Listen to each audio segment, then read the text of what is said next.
Welcome back to the channel. Today we tackle a big financial topic, how to pay off your student loans faster and smarter. So with interest rates climbing and debt affecting major life decisions, today we're going to discuss strategies so that you can become debt-free sooner. Strategy number 1, know your loans and your interest rates. Know your private loans and your federal loans. Make sure to organize the interest rates, highest to lowest, as well as the monthly payments.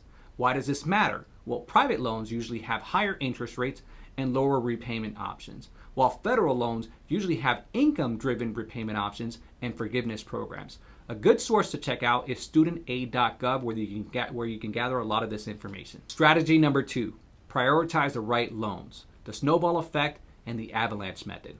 Option number 1 is the avalanche method. This prioritizes loans with higher interest rates first.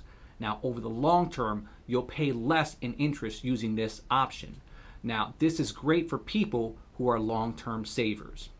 Option number 2 is the snowball effect. In the snowball method, what you do is you tackle the loans that are smallest first and progressively move on to the next smallest. This is great for people who need motivation, and it will help you build momentum and progress. Strategy number 3, make bi-weekly monthly payments.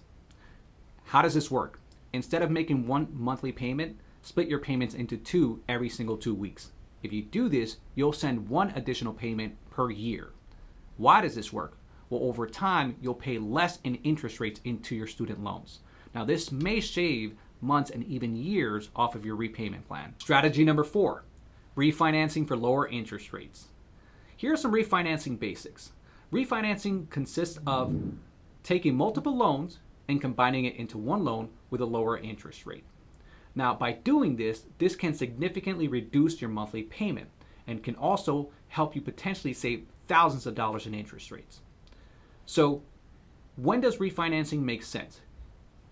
It makes sense when you have a good credit score.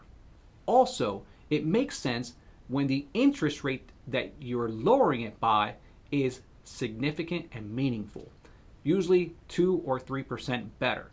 Now, if your loan is very small, say for example, $5,000 in loans, by refinancing and lowering your interest rates by 2%, that may not be very meaningful. So it may not make sense for you to go through this entire process. Now, the third is if you need federal benefits like forgiveness programs, then refinancing doesn't make any sense. Now, if you don't need it, then refinancing may make sense because when you refinance your loans, you're taking your federal loans and you're converting them to private loans. Strategy number 5, take advantage of loan forgiveness programs. This is for people who have taken federal loans only.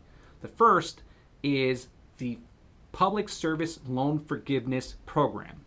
Now, this is if you work for the government or a nonprofit institution for 10 years and you made 120 qualifying payments. The second is the income-driven repayment forgiveness. And this is after you've worked for 20 to 25 years of making on-time payments, and it's ideal for people who have high to debt income ratios. Loan forgiveness for medical and legal professionals.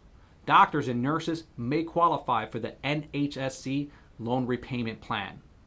Lawyers who work in public interest can get partial forgiveness. Strategy number 6, make extra payments. So where do you start? Apply any windfall income towards your loans, whether it be tax returns, bonuses, or side gig income that you're making. Now, any payment, including $50 a month, can shave years off of your repayment plan.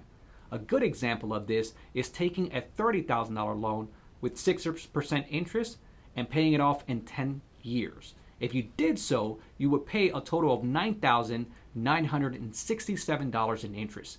Now, by sending just $100 more per month towards this loan, you can reduce the time frame to 7 years and pay a total of $6,463 in interest. Strategy number 7, consider employer loan repayment benefits. Some companies offer employees help in paying off their loans. Companies like Google, PwC, and Fidelity offer up to $10,000. Consider speaking to your HR department to see if there's any loan repayment benefits. Strategy number 8, boosting your income to pay loans faster. This is a side gig and hustle economy. So whether you're freelancing, tutoring, doing Uber, whatever you can do to send extra payments towards your loans. The other thing that you can do is try to negotiate for a pay raise with your employer. So one way that you can achieve that is by speaking to your employer and asking for specific tasks that are measurable that can qualify you for a pay raise. Another thing is that studies show that if you switch employers, sometimes you get potentially 10 to 20% more in compensation than you did at your prior employer. So again, remember, anything that you can do to increase your income and send more payments to your student loans will definitely help you become debt-free sooner. So that sums it up. So tell me, which strategy are you going to apply first? Drop a comment below. If this video helped you, hit the like button, subscribe, and follow me for more. Now, I'll see you next time for more financial tips.